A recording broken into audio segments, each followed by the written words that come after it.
ஆன்மீக சொற்பொழிவு நிகழ்த்தி சர்ச்சையில் சிக்கிய மகாவிஷ்ணு விவகாரத்தில் விசாரணை அறிக்கை தாக்கல் செய்வதில் தற்பொழுது காலதாமதம் என்ற தகவல் கிடைத்திருக்கிறது. அந்த வகையில் நாளை மறுநாள் விசாரணை அறிக்கை தாக்கல் செய்யக்கூடும் என்ற அண்மை தகவல் கிடைத்திருக்கிறது. அண்மை செய்தியாக பார்த்துக் கொண்டிருக்கிறோம்.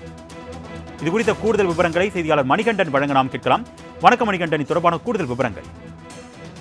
வணக்கம். கடந்த மாதம் சென்னை அசோக் நகர் பெண்கள் அரசு மேல்நிலை பள்ளியில மகாவிஷ்ணு என்ற ஆன்மீக சொற்பொழிவாளரை அழைத்து வந்து மாணவிகளிடையே பேச வைத்த அந்த விஷயம் காணொலி இணையதளத்துல வைரலானதை தொடர்ந்து அவர் மீது நடவடிக்கை எடுக்கப்பட்டு அவர் கைது செய்யப்பட்டிருக்கிறார்.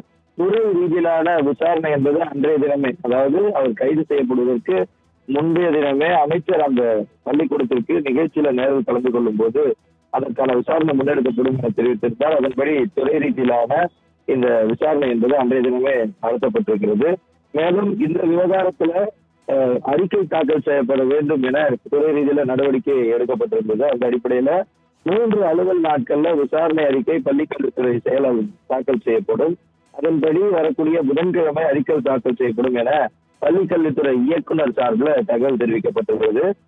கடந்த வெள்ளிக்கிழமை அன்று சம்பந்தப்பட்ட தலைமை ஆசிரியர் மற்றும் ஆசிரியர்கள் எழுத்துப்பூர்வமாக கொடுத்த கடிதத்தின் அடிப்படையில முழுமையான அந்த தகவல்களை பதிவு செய்து ஆராய்ந்து தேவைப்படும் பட்சத்துல அடுத்த கட்ட விசாரணை நடத்துவதற்கும் ஏற்பாடுகள் செய்யப்பட்டிருப்பதாக பள்ளிக்கல்வித்துறை இயக்குனர் தெரிவித்திருக்கிறார்.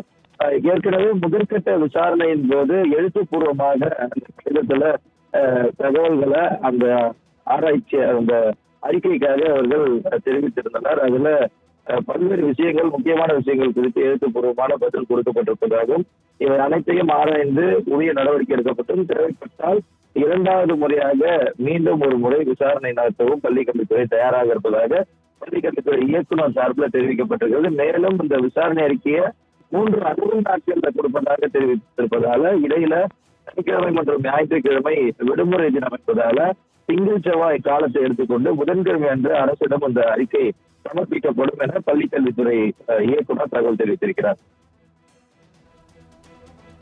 விவரங்களுக்கு நன்றி மணிகண்டன்.